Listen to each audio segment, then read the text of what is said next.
Bien le bonsoir, chers auditeurs.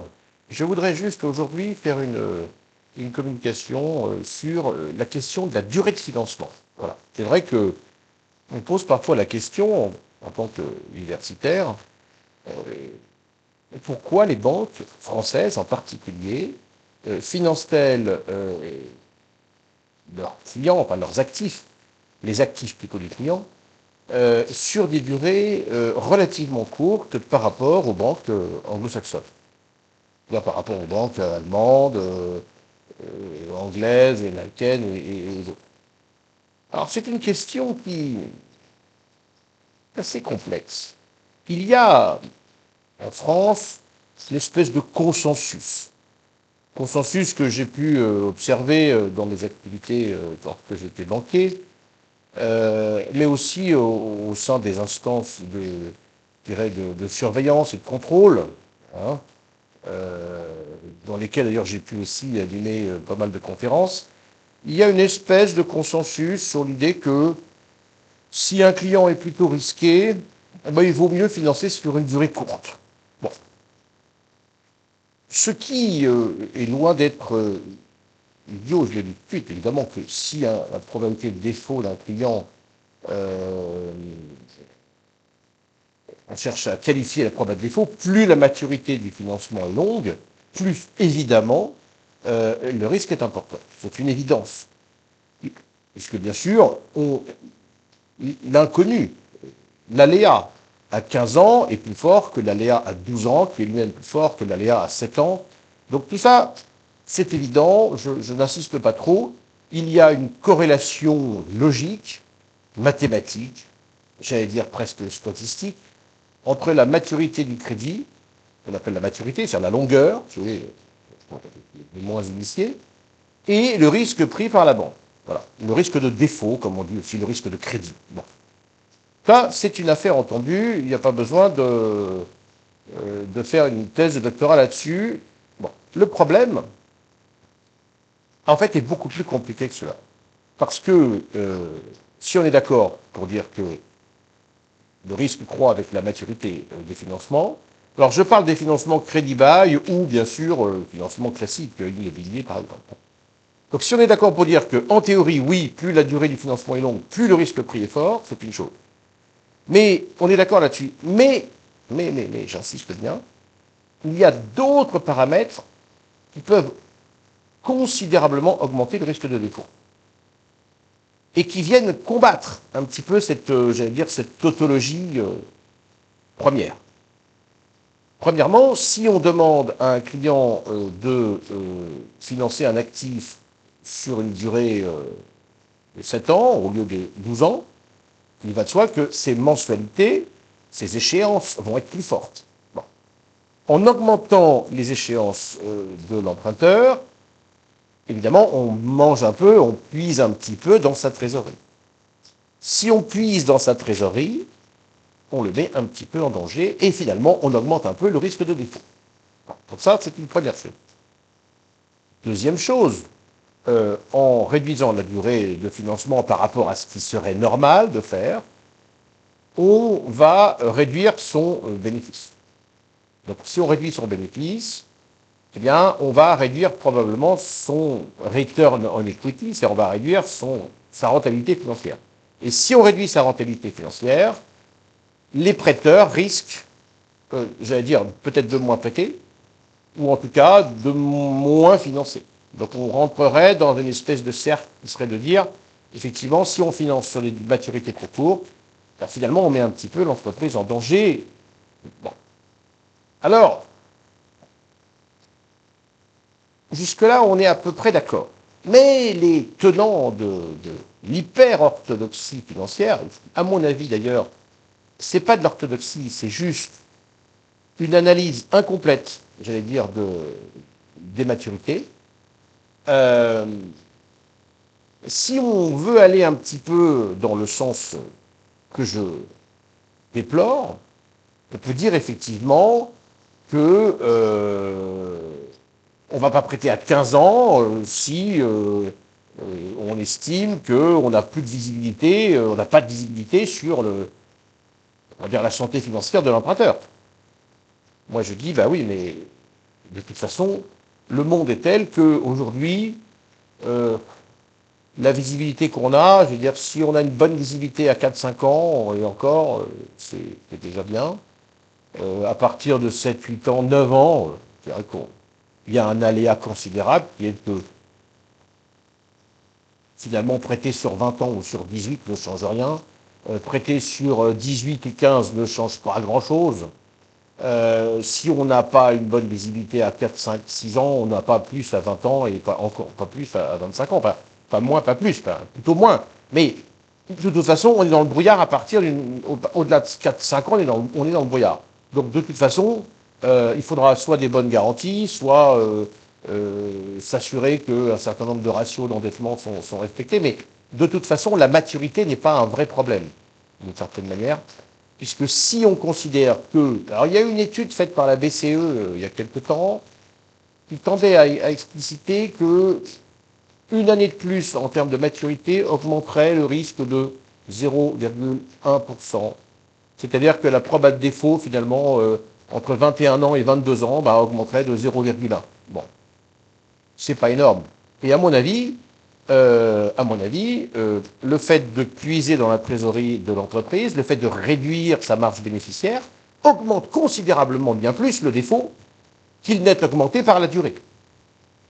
Autrement dit, je crois qu'il y a une réflexion à mener, il y aurait une réflexion à mener chez les prêteurs, en tout cas les prêteurs français, à bien réfléchir sur est-ce que ça vaut le coup vraiment de défendre l'idée de financement avec des durées courantes. Je prends un exemple. Si on finance, par exemple, un wagon céréalier. Bon. Un wagon céréalier, ça peut durer sans problème 40 ans. Eh bien, je peux vous dire en tant qu'ancien praticien, les maturités de financement tournaient autour de 7 ans. La plupart, les banquiers faisaient un financement sur 7 ans, 8 ans, exceptionnellement 10 ans et de manière rare ici, 12 ans. Vous voyez bien que là, financer un wagon céréalier pour 7 ans, alors que c'est un actif qui dure 40 ans sans trop de problèmes. Je rappelle que sur un wagon, il n'y a pas de moteur, hein, donc il n'y a pas beaucoup de choses qui s'usent, à part les essieux et les roues, mais qui, elles, sont changées régulièrement, de manière quasiment automatique d'ailleurs. C'est totalement absurde de financer ce genre d'actifs sur des maturités aussi courtes. Et pourquoi? Parce que dans le même temps, on a le même problème sur l'immobilier. Un bien immobilier qui pourrait être financé sur 40 ans, sans problème. En fait, il va être financé en France sur 15, 20 ans.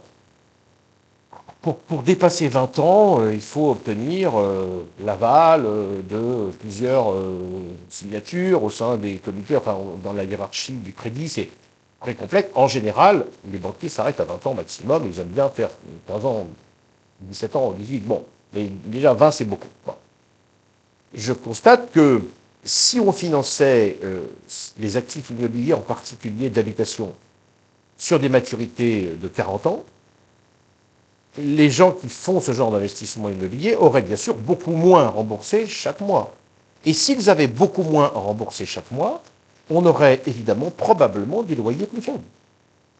Donc vous voyez bien que derrière cette histoire de maturité de financement, de maturité et de durée de financement, qui pour certains pourrait paraître un petit peu annexe, en fait, ce n'est pas du tout un problème accessoire. C'est un problème fondamental. Pourquoi? Parce que si les maturités sont plus longues, il y a fort à parier que les loyers baisseront.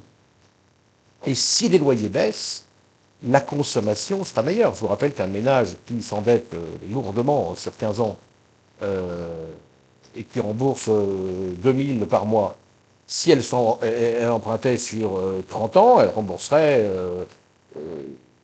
pas 2 fois moins, mais beaucoup moins. Et donc, dans ces conditions, aurait plus de marge de manœuvre pour consommer, ce qui d'ailleurs au passage entraînerait des recettes fiscales meilleures, parce que je vous rappelle que il y a évidemment, par nature, il y aurait plus de recettes de TVA pour l'État. Donc, on voit bien que cette histoire de durée de financement, elle est capitale dans notre monde économique. Et surtout, je ne suis pas sûr que les banquiers aient fait la bonne analyse en considérant qu'il vaut mieux financer sur des durées courtes des dossiers un peu plus risqués. Un dossier qui est plus risqué, il faut le financer sur une durée longue, comme les autres. Simplement, il faut augmenter le taux d'intérêt. Je rappelle que le taux d'intérêt est la rémunération du banquier, qui est bien sûr fonction du risque-prix. C'est par nature, si le dossier est un petit peu plus risqué, eh bien on doit augmenter le taux, mais pas nécessairement réduire la durée. Quant aux premiers loyers majorés, c'est pareil. Les premiers loyers majorés, par exemple, dans des montages de type crédit bail, ça semble faire plaisir au comité de crédit, mais en général, ça va à l'encontre. C'est même pas en général, ça va à l'encontre des intérêts du banquier, puisque je rappelle que si on met un premier loyer majoré, et si en même temps on réduit la durée d'ailleurs, évidemment, on réduit le produit net bancaire, c'est-à-dire on réduit, pour les non-initiés, le chiffre d'affaires du banquier. Or, c'est quand même un peu bizarre d'avoir un chiffre d'affaires plus faible alors que le client est plus risqué. Normalement, le taux d'intérêt, c'est la rémunération du risque, et du temps, d'ailleurs. Il serait normal que sur un dossier plus risqué, le banquier gagne plus en termes de rémunération de son opération de financement. Donc, voilà des banquiers français qui gagnent moins en mettant des durées plus courtes, gagnent moins en mettant des premiers loyers majorés sur des montages de type crédit bail, par exemple, pénalisent indirectement la consommation et les recettes de TVA en ponctionnant une grosse partie des revenus des ménages par des remboursements plus forts. Donc là, je ne peux pas considérer que tout ça soit tout à fait logique. Alors vous allez me dire, bah oui, mais pourquoi les banquiers raisonnent comme ça? Ce sont quand même des gens qui ne sont pas idiots. Parce que, en fait, je crois que les comités de crédit, d'ailleurs, les comités de crédit, vous savez que dans les banques, vous avez les commerciaux d'un côté et les comités de crédit de l'autre. Les comités de crédit ont une forme d'obsession, c'est le temps. Je dis, le temps, finalement, il y a du risque, on finance sur une durée courte. Il y a une espèce de peur, c'est-à-dire de peur panique sur la durée des financements, qu'il y a beaucoup moins dans les pays anglo-saxons. Alors, j'ai eu l'occasion pendant une heure à peu près de discuter avec Alain Peyrefitte, il y a longtemps, de cela, lorsqu'il était je ne dirais pas retraité de la vie politique, retiré de la vie politique. Il m'a expliqué que la différence vient de sociétés dites de défiance, c'est-à-dire France, Italie, Espagne, par rapport aux sociétés de confiance, Allemagne, UK, etc., et USA. C'est-à-dire qu'il y a, intrinsèquement parlant, dans la culture française, une forme de pessimisme sur la question du temps, c'est-à-dire demain sera moins bien qu'aujourd'hui, et finalement c'est ça qui conduirait dans le cadre de cette société un petit peu de défiance, c'est qui conduirait effectivement les banquiers à financer sur des durées courtes, en tout cas bien plus courtes que ce qu'on va trouver dans les pays anglophones. Et je terminerai cette communication. Et je crois que là, ça sera un petit peu l'argument peut-être massu, qui est que les banques françaises, quand vous regardez leur capitalisation boursière, qu'on appelle leur market value, la moyenne des banques françaises, boursièrement parlant, alors que le CAC 40 est très haut globalement, la moyenne des banques françaises a une valorisation boursière qui est proche de 40, 45, 50% de leurs fonds propres. Ça veut dire qu'elles sont quand même très sérieusement sous-valorisées en bourse. C'est ce qu'on appelle le P2B ratio, le price to book ratio, c'est-à-dire la mesure entre la market value et la book value. C'est-à-dire la market value, c'est la valeur boursière, et la book value, c'est la valeur des fonds propres. Autrement dit, le marché ne s'y trompe pas, il sous-valorise les banques françaises. Et de là à penser qu'il y a un petit lien avec les maturités de financement qui sont trop courtes et qui ne génèrent pas assez de produits nets bancaires, de là à penser cela, je serais assez d'accord. Pendant ce temps-là, leurs homologues anglo-saxons, États-Unis et UK, ont des ratios P2B, price to book ratio, nettement plus proche de la parité par rapport aux fonds propres. C'est-à-dire que on a la démonstration que les banques qui financent sur des durées plus longues ont une valorisation boursière plus forte parce qu'elles ont évidemment plus de produits nets bancaires. Donc je crois que là, alors après, il faut réfléchir sur le lien de causalité entre cette constatation qui est qu'en effet, ils financent sur une durée plus longue et ils ont une market value plus forte. Peut-être qu'il y a évidemment d'autres facteurs qui viennent compléter, mais il n'empêche que c'est quand même la différence principale entre le modèle bancaire anglo-saxon et le modèle bancaire français. Voilà. Donc je crois qu'il y aurait lieu, tant au niveau des banques françaises que des instances, c'est-à-dire des instances de contrôle, de surveillance, de mener une étude poussée sur cette question de maturité, parce que je pense qu'il y a un petit manque à gagner en termes de produits nets bancaires. Voilà. J'ajoute, pour conclure, si un dossier n'est pas bon, ben, on dit non, simplement. C'est-à-dire que c'est pas parce qu'on va le faire sur 7 ans au lieu de 12, si on pense que l'emprunteur n'a pas les reins solides pour rembourser correctement l'opération de financement qu'il est en train de mettre en place, ben on dit non.